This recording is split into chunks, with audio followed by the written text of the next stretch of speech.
저는 지난 8월에 이 주일 오후 예배 시간에 회개하며 삽시다라는 제목으로 회개에 관한 말씀을 먼저 전했었습니다. 앞으로도 시간이 된다면 몇 차례 정도 회개에 관한 주제로 말씀을 더 나누려고 하는데요. 오늘은 그 두 번째 시간입니다. 제가 첫 번째 시간에 서론에서 회개에 관해서 이야기를 드리면서 마틴 루터의 95개조 반박문의 내용을 전해드렸습니다. 마틴 루터는 예수 그리스도께서 회개하라 말씀하셨을 때에 이는 믿는 자의 삶 전체가 회개하는 삶이어야 한다 이렇게 전하였다고 설명합니다. 또한 회개란 어떤 죄의 대가를 치르는 것이 아니다. 이미 속죄를 이루신 예수 그리스도의 공로에 근거하여서 우리 마음과 삶을 하늘 아버지께로 돌이키는 것, 그것이 회개라고 말씀드렸습니다. 우리가 좀 이러한 내용을 오해해서는 안 되는 부분이 있습니다. 뭐냐면 회개에 대해서 많은 사람들이 예수 그리스도께서 이미 나의 죄를 다 대속해 주셨고 사해 주셨으니까 내가 할 것은 아무것도 없구나 라고 생각하는 경향이 있는 것 같습니다. 그렇죠. 우리가 죄 사함 받은 것은 오직 십자가 대속의 은혜입니다. 우리 편의 어떤 노력이나 애씀으로 그 구원의 은혜를 받게 된 것이 아니죠. 하지만 성경은 회개하지 않으면 결코 용서받지 못한다고 말씀합니다. 이 말을 누가 하셨냐면 우리 주님이 친히 하셨어요. 누가복음 5장의 말씀입니다. 내가 의인을 부르러 온 것이 아니요 죄인을 불러 무엇하러 오셨대요? 회개시키러 왔다. 이렇게 말씀합니다. 누가복음 13장에도 보면 반복해서 말씀하십니다. 너희에게 이르노니 아니라 너희도 만일 회개치 아니하면 다 이와 같이 망하리라 라고 매우 강하게 반복해서 말씀하시는 장면이 나옵니다. 그렇습니다. 회개는 죄사함을 받는 데 있어서 필수 불가결한 조건입니다. 그럼 이제 여기에서 한 가지 충돌하는 지점이 저는 좀 생기더라고요. 의문점이 생깁니다. 예수 그리스도께서 십자가에서 우리의 죄의 값을 다 이미 치르셨고 대속하셨는데, 그 구원에 이르는 그 대속의 사건을 다 이루셨는데 왜 하나님께서는 우리의 전생애가 여전히 계속해서 회개해야 한다라고 말씀하시는 걸까요? 왜 하나님은 여전히 우리에게, 구원받은 성도에게 회개할 것을 요구하시는 걸까요? 이제 회개하였고 예수님을 믿어서 구원에 이르렀다는 그 확신 가운데에 예수님을 잘 믿으면 되는 건 아닐까요? 왜 자꾸 회개하라고 하고 왜 자꾸 하나님께로 돌아오라고 하는 것일까?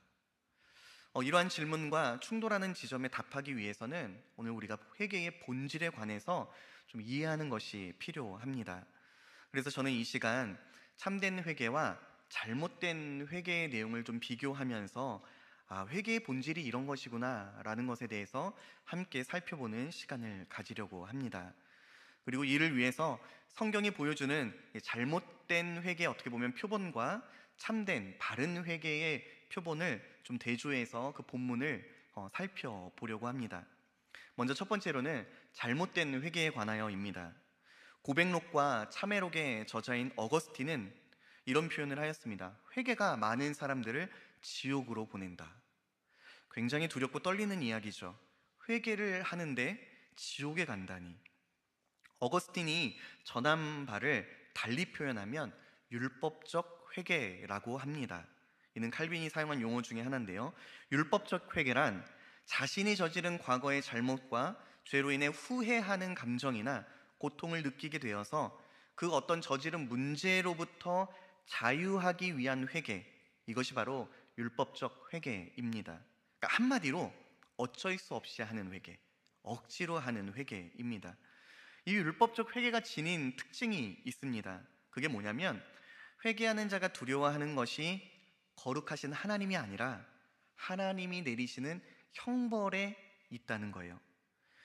이처럼 율법적 회개를 하는 모습은 사실 신구약 성경 곳곳에서 우리가 발견할 수 있습니다. 저는 다 다루기는 불가능하기 때문에 이 시간 이 율법적 회개를 했던, 잘못된 회개를 보여주었던 대표적인 인물 중에 한 사람인 구약 이스라엘의 초대왕 사울의 모습을 좀 나누려고 합니다. 사울은 하나님의 부르심을 따라 기름 부음을 받았죠. 그래서 이스라엘의 초대왕이 되었습니다. 하지만 정작 왕이 된 사울은 하나님의 말씀과 명령에 점점 멀어지고 불순종하게 됩니다. 하나님께서는 그때마다 선지자 사무엘을 통해서 사울의 죄를 지적하십니다.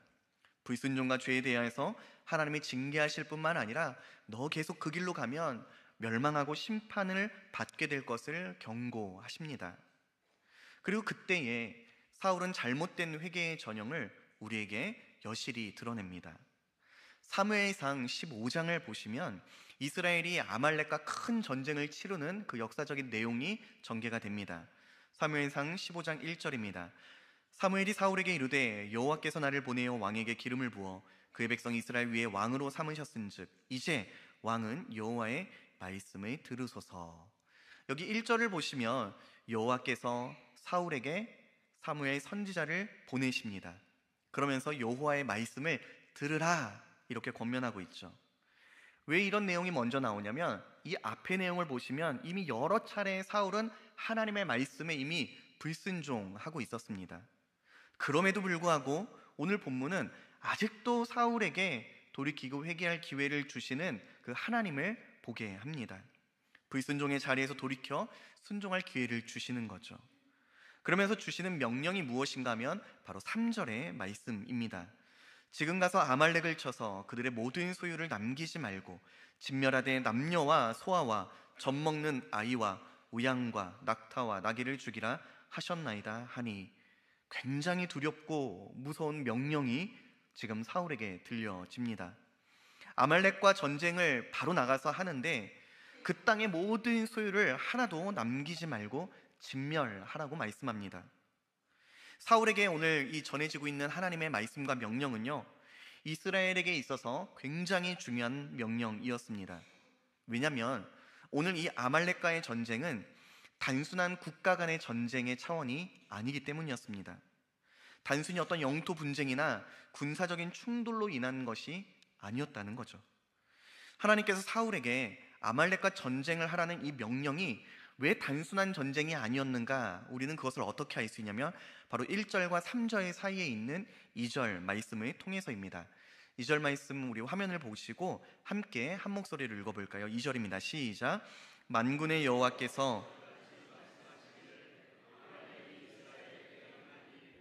애굽에서 나올 때에 길에서 대적한 일로 내가 그들을 벌하노니. 자, 이 말씀을 보면 아말렉과의 전쟁이 지금 어디까지 거슬러 올라가냐면 이스라엘의 출애굽 사건까지 거슬러 올라가는 것을 보게 됩니다. 과거 이스라엘이 출애굽을 할 때 어떤 일이 있었냐면요, 하나님께서 이스라엘을 구원하여 내실 때 여러 민족이 이스라엘의 가나안 여정을 방해합니다. 그리고 그때 가장 먼저 가장 앞서서 하나님의 백성 이스라엘을 대적하고 공격했던 민족이 바로 아말렉입니다. 그들은 매우 지속적으로 광야에서 이스라엘을 공격하였습니다. 또 이스라엘이 약해질 때마다 뒤에서 습격하는 일을 자행했던 민족이 아말렉입니다. 아말렉은 이스라엘을 대적하는 대표 세력이라는 거죠. 하나님을 대적하는 적대적인 세력의 대표, 세상의 대표가 어떻게 보면 아말렉이었다는 거예요. 그러니까 오늘 사울이 치르게 되는 전쟁은 단순히 국가와 국가 간의 전쟁이 아닙니다.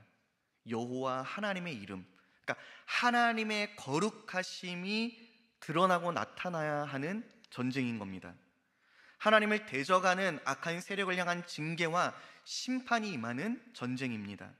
그렇게 하나님께서는 사울에게 그 땅을 진멸하라 이렇게 명령하셨던 거예요. 진멸이라고 표현된 이 단어는 헤렘이라고 하는데요, 히브리어로 헤렘이란 하나님께 온전히 드린다, 바친다, 정결되게 하다, 이런 의미를 가지고 있습니다. 그러니까 하나님을 대적하는 악의 세력을 완전히 진멸하여서 그 땅을 다시 정결케 하는 일을 오늘 사울에게 명령하고 계신 거예요. 하나님은 선지자 사무엘을 통해서 사울이 전쟁에서 승리할 것을 이미 선언했습니다. 그 땅을 진멸할 것을 말씀합니다. 하나님께서 이 전쟁의 주관자가 되신다는 것을 사울에게 알려주십니다. 그리고 하나님의 말씀대로, 약속대로 아말렉과의 전쟁에서 이스라엘이 크게 승리를 거둡니다. 그런데 이후 사울의 모습이 조금 이상합니다. 9절 말씀입니다. 사울과 백성이 아각과 그의 양과 소의 가장 좋은 것 또는 기름진 것과 어린 양과 모든 좋은 것을 남기고 진멸하기를 즐겨 아니하고 가치없고 하찮은 것은 진멸하니라. 사울과 백성이 어떻게 하죠? 하나님 말씀에 불순종합니다. 하나님은 사울에게 기회를 주십니다. 그러나 사울은 도무지 돌이키지를 않는 거죠. 15장 10절로 11절의 말씀입니다. 여호와의 말씀이 사무엘에게 임하니라. 이르시되 내가 사울을 왕으로 세운 것을 후회하노니 그가 돌이켜서 나를 따르지 아니하며 내 명령을 행하지 아니하였음이니라 하신지라. 사무엘이 근심하여 온 밤을 여호와께 부르짖으니라. 여기서 하나님께서 후회하신다라고 하는 표현은요, 사울을 왕으로 세우신 것에 대한 후회하신다라는 의미는 아닙니다. 왜냐하면 하나님의 뜻하심과 계획하심과 일하심에는 후회가 없으시기 때문입니다. 하나님은 실수하시거나 실패하시는 분이 아니십니다. 여기서 후회한다라고 하는 표현은 더 이상 사울을 이스라엘의 왕으로 인정하지 않으시겠다라고 문맥상 이해하는 게 올바릅니다. 이 일로 인해서 사무엘이 근심하며 온 밤을 여호와께 부르짖습니다. 그리고 다음날 아침 일찍 사무엘이 사울을 찾아 떠납니다. 그런데 그때 사울이 뭘 하고 있는지 아십니까? 사무엘이 사울을 만나려고 아침에 일찍 일어났더니 어떤 사람이 사무엘에게 말하여 이르되 사울이 갈멜에 이르러 자기를 위하여 기념비를 세우고 발길을 돌려 길갈로 내려갔다 하는지라. 사무엘은요, 사울을 생각하면서 밤새 여호와께 부르짖었습니다. 그런데 그날 그 시간 동안에 사울은 자신의 승리를 기념하는 기념비를 세웠습니다. 사울은 자신의 승리를 기념하고 있었습니다. 사무엘이 사울에게 찾아가 묻습니다. 도대체 지금 뭐 하시는 겁니까? 제 귀에 들리고 있는 이 양의 소리와 소의 울음소리가 도대체 어찌 됨입니까? 사무엘의 질문에 사울이 15절로 이렇게 답합니다. 사울이 이르되 그것은 무리가 아말렉 사람에게서 끌어온 것인데 백성이 당신의 하나님 여호와께 제사하려 하여 양들과 소들 중에서 가장 좋은 것을 남기며 그 외의 것은 우리가 진멸하였나이다 하는지라. 사울은 이렇게 말합니다. 저 동물들 말인가요? 저희가 다른 것들은 다 진멸했는데 백성들이 하나님을 예배하려고 제사 때 드리려고 몇몇 좋은 것들을 남겨두었더라고요. 사울은 자신이 아니라 백성들이, 무리가 아말렉을 진멸하지 않았다라고 책임을 전가시킵니다. 하지만 9절에서 먼저 분명히 언급되었죠. 사울과 백성이 그러하였다라고 말이죠. 사울은 몇 마디 그럴듯한 언변으로 자신의 죄와 허물을 가리려고 합니다. 하지만 하나님을 속일 수는 없죠. 더구나 백성들은요, 왕의 명령을 따릅니다. 그런데 정작 왕이 백성에게 책임을 떠넘깁니다. 사울은 계속해서 핑계를 댑니다. 사울이 사무엘에게 이르되 나는 실로 여호와의 목소리를 청종하여 여호와께서 보내신 길로 가서 아말렉 왕 아각을 끌어왔고 아말렉 사람들을 진멸하였으나 다만 백성이 그 마땅히 멸할 것 중에서 가장 좋은 것으로 길갈에서 당신의 하나님 여호와께 제사하려고 양과 소를 끌어왔나이다 하는지라. 사울은 여호와께 제사하기 위해 양과 소를 죽이지 않았다고 이제 하나님의 핑계를 대기 시작합니다. 이에 사무엘은 순종이 제사보다 낫고 듣는 것이 순양의 기름보다 낫다며 사울의 죄악됨을 꾸짖죠. 이러한 꾸짖음을 들은 사울은 그 자리에서 다음과 같이 고백합니다. 같이 회개하는 것처럼 말이죠. 사울이 사무엘에게 이르되 내가 범죄하였나이다. 내가 여호와의 명령과 당신의 말씀을 어긴 것은 내가 백성을 두려워하여 그들의 말을 청종하였음이니이다. 사울은 자신이 범죄하였다고 말합니다. 회개하는 고백을 하죠. 그런데 그 내용을 조금은 더 들여다볼 필요가 있습니다. 사울은 지금 뭐라고 이야기를 하냐면 백성이 두려워 그들을 청종했다 이렇게 토로합니다. 사울이 두렵고 떨림으로 청종해야 할 대상은 하나님의 말씀이었습니다. 그러나 그는 하나님의 말씀은 두려워하지 않았습니다. 즉 하나님을 경외하지 않았습니다. 하나님을 경외하지 않았기 때문에 그에게 두려웠던 것은 무엇이냐면 사람들이었습니다. 사울은 하나님이 허락하신 왕이라는 자리, 그러니까 세상의 권세, 자신의 명예, 하나님이 허락해 주신 것들을 잃어버리지는 않을까, 그게 두려웠다는 거예요. 하나님의 징계와 하나님이 자신에게 주신 것들을 되가져갈까봐 그걸 염려했다는 겁니다. 바로 이것이 율법적인 회개, 잘못된 회개의 모습입니다. 그는 하나님과의 관계가 멀어지고 끊어지는 것을 근심하지 않았습니다. 하나님 앞에 자신이 범죄했다는 것에 죄책을 갖지도 못하였습니다. 그는 자신의 왕위가 더 이상 유지되지 못할까봐 근심하였습니다. 세상의 명예와 지금까지 쌓아올린 자신이 인정받고 있었던 것을 잃어버릴까 염려하였습니다. 그래서 그는 이렇게 말합니다. 청하오니 지금 내 죄를 사하고 나와 함께 돌아가서 나로 하여금 여호와께 경배하게 하소서. 이제 사울은 사무엘에게 빨리 내 죄를 사해 주라고 명령합니다. 그리고 여호와께 경배하라고 말합니다. 여기서 사울이 말하는 여호와께 경배란 전쟁의 승리에 대한 어떤 감사 제사를 의미하는 것 같습니다. 왜냐하면 고대의 전쟁은 보통 나라와 나라 간의 전쟁 개념을 넘어서 그 나라가 섬기는 신들 간의 대결로 여겼거든요. 그러니까 우리나라가 전쟁에서 이기면 우리가 섬기는 신이 이제 상대방 신에게로부터 승리했다. 이제 그걸 통해서 제사를 드려서 그걸 대외적으로 알렸던 거죠. 사울은 아말렉과의 전쟁에서 큰 승리를 거두었습니다. 그러나 그는 지금 하나님께 이 모든 영광을 높이기 위해서 하나님께 제사 드리려고 했던 게 아닙니다. 여러분 한번 생각해 보세요. 사울이 왕입니다. 큰 전쟁에서 이기고 돌아왔어요. 그런데 선지자가 사무엘 선지자가 승전 감사 예배를 드리지를 않습니다. 자신의 명예를 높일 기회를 잃어버리는 거죠. 승전보를 크게 알려서 자신이 하나님의 선택받은 왕이라는 것을 드러내야 하는데 그 기회를 놓치는 겁니다.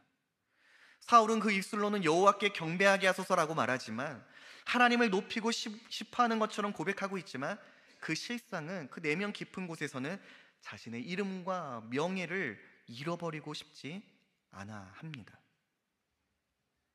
그의 온통 마음을 사로잡고 있는 것은 백성들의 마음을 얻는 것이었습니다. 그러기에 그의 회개는 변명으로 가득합니다. 백성이 당신의 하나님 여호와께 제사하려고 양과 소를 다 죽이지 않았습니다. 백성이 길갈에서 당신의 하나님 여호와께 제사하려고 양과 소를 끌어왔습니다. 이러한 사울의 핑계 가득한 회개, 잘못된 회개로 인해서 사울은 결국 심판의 말씀을 듣게 됩니다. 사무엘이 사울에게 이르되 나는 왕과 함께 돌아가지 아니하리니 이는 왕이 여호와의 말씀을 버렸으므로 여호와께서 왕을 버려 이스라엘 왕이 되지 못하게 하셨음이니이다. 사울이 하나님을 버린 것 같이 하나님도 사울을 버리셨노라고 선언합니다. 여러분, 이에 대한 사울의 반응이 30절입니다. 같이 한번 읽어볼까요? 시작. 사울이 이르되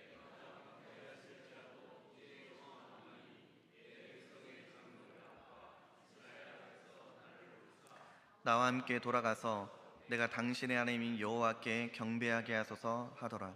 여러분, 이 말씀이 지금 이게 이해가 되시나요? 사울은 이제 눈치도 안 봅니다. 사무엘 선지자여, 내가 알겠습니다. 범죄했습니다. 됐죠? 이제 제발 가서 사람들 앞에서 나를 좀 높여주십시오. 준엄한 지금 심판의 말씀 앞에서 그는 비통한 마음도 애통한 마음이 없습니다. 여전히 백성들로부터 받는 명예가 중요합니다. 그에게 있어서 그가 섬기는 대상은 자신의 명예와 안위였기 때문이죠. 여러분, 하나님이 두려운 것이 아니라 하나님의 형벌이 두려워서 하는 회개는요, 참된 회개가 아닙니다. 이러한 회개는 그 마음을 하나님께로 돌이키지 못합니다. 이처럼 잘못된 예로 사울을 들었다면 그 반대로 바른 회개, 참된 회개에 대한 예도 한 곳에서 찾아보려고 합니다. 바로 다윗입니다. 성경에서 다윗은요, 하나님 마음에 합한 자다 이렇게 인정받은 인물이었죠. 하지만 그러한 다윗도 하나님 앞에 죄인에 불과합니다. 하나님의 부르심과 택하심을 받아 왕이 되었지만 다윗도 자신이 가진 명예와 권세에 취할 때가 있었습니다. 사무엘하를 보면 1장부터 10장까지는 이렇게 상승곡선을 그려가면서 다윗 왕조가 세워져가는 그 영광된 모습들이 나타납니다. 근데 이제 11장부터 이 다윗 가문의 그리고 다윗 왕조의 이제 모습이 급격히 꺾어나가는 게 보여지는데 11장에 어떤 일이 있었냐? 바로 밧세바와의 간음 사건이 기록되어 있습니다. 사무엘하 11장은 다윗이 지은 죄와 부끄러움을 적나라하게 보여주는 장입니다. 다윗은 충성된 부하 우리아의 아내 밧세바와 간음을 하였죠. 그리고 이후 자신이 저지른 그 악한 죄를 덮기 위해서 다른 사람의 손을 빌려서 치도 살인지게로 자신을 따르는 충신을 죽입니다. 어떠한 면에서, 인간적인 면에서 볼 때 다윗이 사울보다 훨씬 이기적으로 보입니다. 훨씬 자기 중심적으로 보여요. 사무엘하 11장 곳곳에 그러한 모습이 드러납니다. 그 해가 돌아와 왕들이 출전할 때가 되매 다윗이 요압과 그에게 있는 그의 부하들과 온 이스라엘 군대를 보내니 그들이 암몬 자손을 멸하고 랍바를 에워쌌고 다윗은 예루살렘에 그대로 있더라. 여러분, 이 1절 말씀이 좀 띄어놔 주세요. 굉장히 중요한 내용이 몇 가지 있거든요. 이 당시에는 보통 건기의 전쟁을 치렀다고 합니다. 우기에는 비가 많이 오니까 군대가, 병사들이 진군하기 어려웠겠죠. 오늘날처럼 포장된 길이 잘 되어 있지도 않았을 테니까요. 또 농사 짓는 시기나 겨울에도 전쟁을 잘 하지 않습니다. 왜냐면 전쟁에 가서 승리하면 그 식량 같은 것들을 노획해 와야 되잖아요. 또 나라를 통치하는 그 왕이 전쟁의 제일 앞에 서지는 않더라도 그 전쟁터에 함께 참여해서 전쟁을 진두지휘했던 것이 일반적입니다. 그런데 오늘 본문을 보면은 다윗은 모든 부하들은 전쟁터에 다 출정시켰는데 자신은 지금 어디에 있대요? 예루살렘에 남아 있습니다. 이러한 모습이 다윗의 왕국과 왕권이 안정되어 있다는 것이기도 하지만, 여러분 2절을 보시기 바랍니다. 저녁 때에 다윗이 그의 침상에서 일어나 왕궁 옥상에서 거닐다가 그곳에서 보니 한 여인이 목욕을 하는데 심히 아름다워 보이는지라. 여러분, 지금 이스라엘이 전쟁을 치르고 있습니다. 그런데 왕은 낮잠을 잡니다. 해가 떨어지는 저녁이 되어서야 침상에서 일어납니다. 그리고 제일 먼저 하는 일이 뭐냐면 옥상을 거닙니다. 다윗의 마음 상태가 어떠한지 짐작이 될 수 있죠. 한쪽에서는 생과 사가 오가는 전쟁이 벌어지고 있습니다. 다른 한편에서는 평안히 시간을 보냅니다. 이처럼 옥상을 거니는 중에 목욕하는 여인을 보게 되죠. 다윗은 사람을 보내어 심히 아름다워 보였던 이 여인이 누군지 알아보게 합니다. 전령을 보내서 여인을 자신의 침소로 데리고 옵니다. 요압을 보내어 여인의 남편 우리아를 가장 치열한 전쟁의 현장으로 내몰아 죽게 합니다. 다윗이 광야에 있었을 때에는 하나님 말씀에 귀 기울였습니다. 하나님의 말씀과 명령에 준행하였습니다. 하나님께서 그런 다윗에게 큰 영예를 주셨고 왕으로 기름 부어 세워주셨습니다. 이스라엘을 평안케 하셨고 다윗의 왕권이 안정되게 하셨습니다. 그런데 언제부턴가 다윗은 하나님이 주신 권세와 명예에 취하기 시작합니다. 그리고 이제는 자신이 가진 권세와 힘을 동원해서 많은 것을 좌지우지합니다. 사무엘하 11장을 보면요, 다윗 자신은 아무것도 하지 않는 것처럼 보입니다. 다른 이에게 모든 걸 다 시키고 명령합니다. 어떠한 면에서 다윗이 사울보다 더 이기적이고 교활해 보입니다. 근데 반전이 시작되죠. 12장 1절입니다. 여호와께서 나단을 다윗에게 보내시니. 다윗은 자신이 가진 권력과 권세를 총동원해서 사람들을 자기 마음대로 보내고 부렸습니다. 이러한 일련의 일들이 있고 난 후에 다윗보다 더 크시니 여호와 하나님께서 다윗에게 한 사람을 보내십니다. 그 한 사람 나단이 다윗을 엄히 꾸짖으며 하나님의 말씀을 전합니다. 어찌하여 내가 여호와의 말씀을 업신여기고 나보기에 악을 행하였느냐? 내가 칼로 햇사람 우리아를 치되 암몬 자손의 칼로 죽이고 그의 아내를 빼앗아 내 아내로 삼았도다. 하나님 앞에 범죄한 그 행악의 내용이 고발당합니다. 나단을 보내셔서 다윗의 숨겨진 죄악을 드러나게 하십니다. 꽁꽁 숨겨두었던 그의 부끄러움을 발가 벗기십니다. 다윗은 자신의 부끄러운 죄를 지적받았을 때 사울과 너무나 다르게 반응합니다. 사울은 어떻게든 하나님의 심판을 피하고 싶어 했습니다. 그게 가장 두려웠거든요. 자신의 명예가 실추되기를 걱정하고 염려하였습니다. 백성들로부터 원망과 미움 살 것을 두려워하였습니다. 자신을 부끄럽게 하는 죄악이 낱낱이 고발당하는 그 현장 앞에서 사울은 내 명예와 권세를 유지하는 것이 우선이었습니다. 그러나 다윗은 자신이 하나님 앞에 범죄하였음을 나단 선지자를 통해 깨닫게 되자 어떻게 하였을까요? 바로 오늘 우리가 처음 읽었던 시편 51편과 같이 행동합니다. 시편 51편을 보시면 다윗이 범죄한 이후에 나단을 통해서 죄를 깨닫게 되었을 때 드린 고백이 담긴 시가 시편 51편입니다. 시편 51편을 보면 여러분 성경책에 작게 제목이 적혀 있는 걸 보실 수 있을 거예요. 다윗의 시, 인도자를 따라 부르는 노래, 다윗이 밧세바와 동침한 후 선지자 나단이 그에게 왔을 때. 그러니까 오늘 시편 51편은 사무엘하 11장과 12장을 배경으로 하고 있는 겁니다. 3절부터 5절을 제가 읽어드리겠습니다. 물은 나는 내 죄가를 아오니 내 죄가 항상 내 앞에 있나이다. 내가 주께만 범죄하여 주의 목전에 악을 행하였사오니 주께서 말씀하실 때에 의로우시다 하고 주께서 심판하실 때에 순전하시다 하리이다. 내가 죄악 중에서 출생하였으며 어머니가 죄 중에서 나를 잉태하였나이다. 다윗이 나단 선지자를 통해 자신의 죄와 연약함이 다 드러나게 되었을 때 그는 그 즉시 하나님 앞에 엎드립니다. 자신이 하나님께 범죄하였노라고 고백합니다. 오늘 이 본문에서 내가 주께만 범죄하였다는 것이 우리아나 밧세바에게는 죄책감을 느끼지 않았다는 표현이 아닙니다. 다윗은 지금 죄를 고발당하는 그 자리에서 내가 지은 죄가 사람을 향하는 것을 넘어서 궁극적으로 하나님을 향한 범죄였고 하나님을 향한 반역이었노라고 고백하는 겁니다. 자신 때문에 죽임당한 자와 무너뜨린 가정을 향한 부끄러움도 있었습니다. 그러나 그가 가장 부끄러워하고 가장 비참해했던 것은 무엇이냐면 내가 하나님으로부터 멀어졌다는 그 비참함입니다. 그렇게 다윗의 시선과 마음이 자기 자신에게서 다시 하나님께로 옮겨가기 시작합니다. 여러분, 이것이 바로 참된 회개의 모습. 칼빈은 복음적 회개라 언급합니다. 여러분, 앞서 말씀드렸던 율법적 회개는요, 자신이 지은 죄의 결과로 인해 받게 될 형벌이 두려워서 하는 회개입니다. 내가 가진 무언가를 잃을까 염려하고 두려운 마음으로 하는 회개예요. 그래서 율법적 회개는요, 나 스스로가 용서받을 자격이 있다고 하나님을 설득시키고 싶어 합니다. 그리고 이것은 결국 자기 의를 세우려고 하는 회개가 되는 거예요. 그래서 율법적 회개에는요, 기쁨이 없어요. 평안이 없습니다. 늘 불안하고 염려합니다. 지쳐요. 그러나 복음적 회개는요, 하나님과의 관계를 무너뜨린 그 죄 자체로 인해서 슬퍼하고 비참해합니다. 나의 전 존재가 하나님 앞에 얼마나 죄악된지를 깨닫게 됩니다. 다윗은 자신이 하나님 앞에 얼마나 추악한 죄인인지를 깨닫습니다.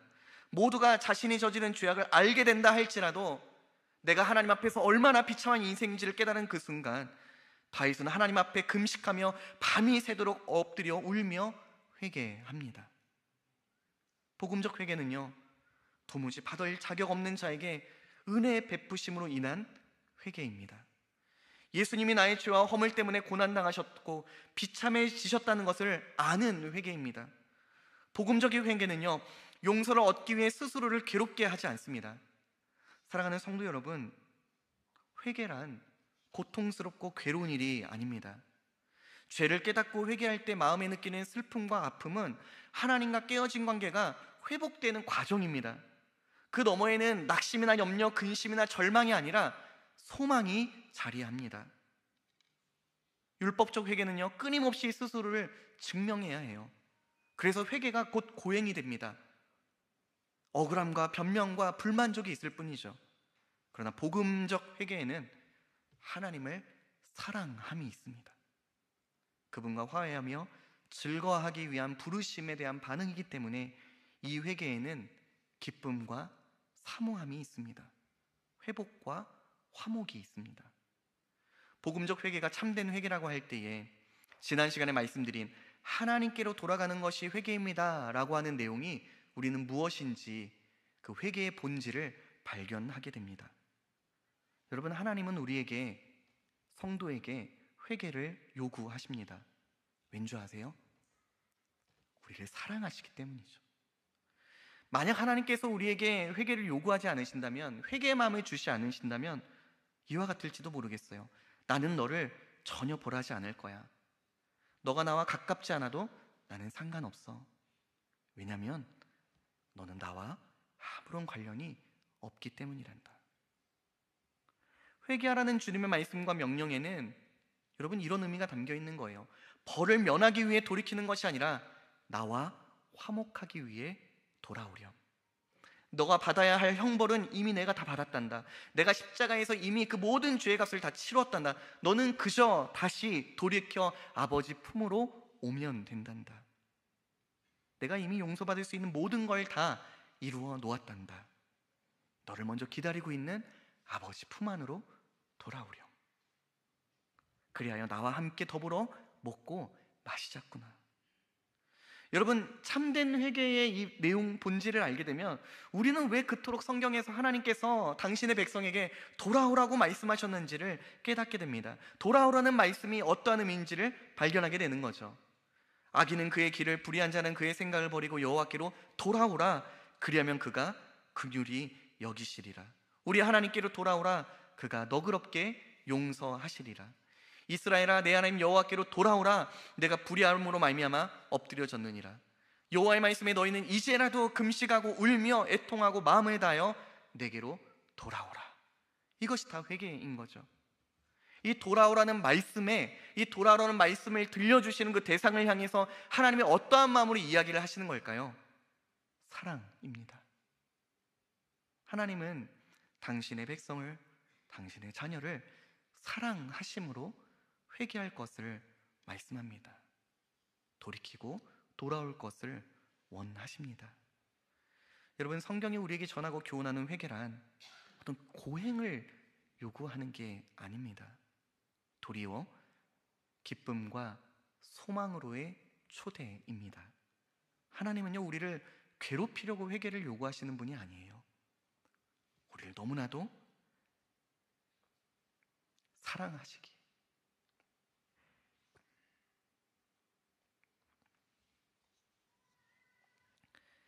여전히 죄악된 본성을 떨쳐낼 수 없는 것을 아심에도 불구하고 그런 우리의 죄의 문제를 이미 해결해 놓으셨다고 다시 나와 함께 하자고 회개하라 초청하십니다.